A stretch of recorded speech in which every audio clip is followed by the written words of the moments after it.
नमस्कार दोस्तों, knowledge times one में आप सभी का सहृदय स्वागत है। आज मैं उदयगिरी के गुफाओं के प्रत्येक गुफाओं के बारे में विस्तृत जानकारी देंगे और ये जो कि यूपीएससी, एमपीपीएससी, प्री और मेंस के लिए बहुत ही उपयोगी है। ये भोपाल से सांची और सांची से 10 किलोमीटर दूर है उदयगिरी की गुफाएं। आप उदयगिरी की गुफाओं का दर्शन करना चाहते हैं, उसके लिए जानकारी चाहते हैं, तो आप ऑनलाइन बुकिंग ही होती है, ऑफ़लाइन नहीं होती है। क्योंकि अभी हम वहाँ गए थे 15 दिन पहले, तो ऑनलाइन बुकिंग ही थी, ऑफ़लाइन अवेलेबल नहीं था। तो चलिए शुरू करते हैं उदयगिरी की गुफाओं के बारे में विस्तृत वर्णन। तो चलिए गुफा क्रमांक 4 के बारे में जानकारी देते हैं। यह गुफा बीड़ा गुफा के नाम से जानी जाती है क्योंकि दरवाजे के ऊपरी भाग में बने 5 छोटी गोलाकार पट्टिकाओं में से एक बाईं पट्टिका में मानव आकृति को बीड़ा बजाते हुए दर्शाया गया है, जबकि दाईं तरफ वाली पट्टिका में एक मानव आकृति को सारंगी बजाते हुए दिखाया गया है। इस गुफा के गर्भगृह में भगवान शिव का प्रतीक, एक मुख शिवलिंग, एक चौकोर पादपीठ पर स्थापित किया गया है।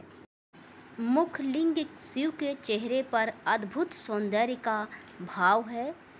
इनके गले में हार है तथा जटाओं की लड़ियां गर्दन के दोनों ओर फैली हुई हैं। अब गुफा क्रमांक 3 के बारे में जानकारी देते हैं। यह गुफा भगवान शिव के पुत्र कार्तिकेय को समर्पित है। इस गुफा एवं इसके प्रवेश द्वार को शिल्पी ने बहुत ही सामान्य तरीकों से बनाया है। अमेरिकी शोधार्थी जेम्स हर्ले ने अंदर स्थित कार्तिकेय की प्रतिमा को 5वीं शताब्दी ईस्वी की सबसे सुंदर प्रतिमा बताया है। यहाँ कार्तिकेय को खड़े होने की मुद्रा में दर्शाया गया है। इनके दाएं हाथ में भाला है और बाएं हाथ कमर के पास रखा है। कार्तिकेय के बालों को 3 लड़ियों में दर्शाया गया है। अब गुफा क्रमांक 13 के बारे में जानकारी विस्तृत है। इस गुफा में एकाशय पत्थर में काटी गई शेष साई विष्णु की प्रतिमा विद्यमान है। भगवान विष्णु को शेष नाग के ऊपर लेटे हुए दर्शाया गया है। उनके वाहन गरुड़ को भी पक्षी रूप में बैठे दिखाया गया है। यह शेष साई विष्णु की प्राचीनतम एवं बड़ी प्रतिमाओं में से एक है।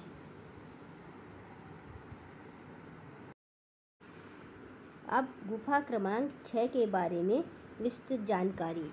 इस गुफा को सनकर्णिका गुफा के नाम से जाना जाता है क्योंकि यहाँ से सनकर्णिका नाम की स्थानीय जनजाति के मुखिया का एक अभिलेख मिला है, जिसमें उत्तर पूर्वी मालवा पर चंद्रगुप्त द्वितीय की विजय का उल्लेख किया गया है। यह गुफा भगवान शंभु शिव को समर्पित है। वर्तमान में एक यौन पीठ के ऊपर एक शिवलिंग स्थापित है। यहाँ पर महिषासुर मर्दिनी का संभवतः पहली बार अंकन किया गया है, जिसमें महिषासुर को 2 भाग में चीरते हुए दर्शाया गया है।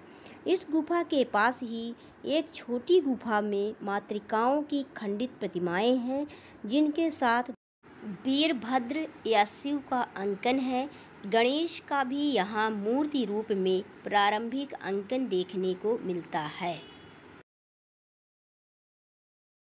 गुफा क्रमांक 19 के बारे में विस्तृत जानकारी। यह गुफा अमृत गुफा के नाम से जानी जाती है क्योंकि इस गुफा के द्वार के ऊपरी भाग में अमृत में समुद्र मंथन की विख्यात कहानी का चित्रण मिलता है, जिसमें मंदार मेरु पर्वत को कछुए की पीठ के मध्य भाग में खड़ा करके वासुकी नामक सर्प को रस्सी बनाकर देवों और दानवों द्वारा समुद्र मंथन करते हुए दिखाया गया है। इस गुफा के द्वार के ऊपरी भाग में ही एक तरफ मकर वाहिनी गंगा तथा दूसरी तरफ कर्म वाहिनी कछुए पर सवार यमुना को दिखाया गया है। इस गुफा से 11वीं शताब्दी का अभिलेख भी मिला है, जिसकी भाषा संस्कृत तथा लिपि नागरी है। अब गुफा क्रमांक 12 के बारे में विस्तृत जानकारी देते हैं। यह गुफा एक आले की तरह दिखाई देती है। इस गुफा के दोनों तरफ मुख्य देवता के नीचे की ओर द्वारपाल खड़े हैं। यह गुफा भगवान विष्णु के नरसिंह अवतार को समर्पित है, जिसको अब तक की सबसे प्राचीन नरसिंह की प्रतिमा माना गया है। इस गुफा के पास शंख लिपि में लिखा हुआ लेख प्राप्त हुआ है, जिसको अभी तक पढ़ा नहीं जा सका है। कुछ विद्वानों का मानना है कि शंख लिपि में उत्कीर्ण लेख गुप्त काल से पहले के हैं, क्योंकि कुछ लेखों के ऊपर ही प्रतिमाएं एवं गुफा काटी गई हैं। आप सभी लोगों का वीडियो वॉच करने के लिए बहुत बहुत धन्यवाद। शाहिद।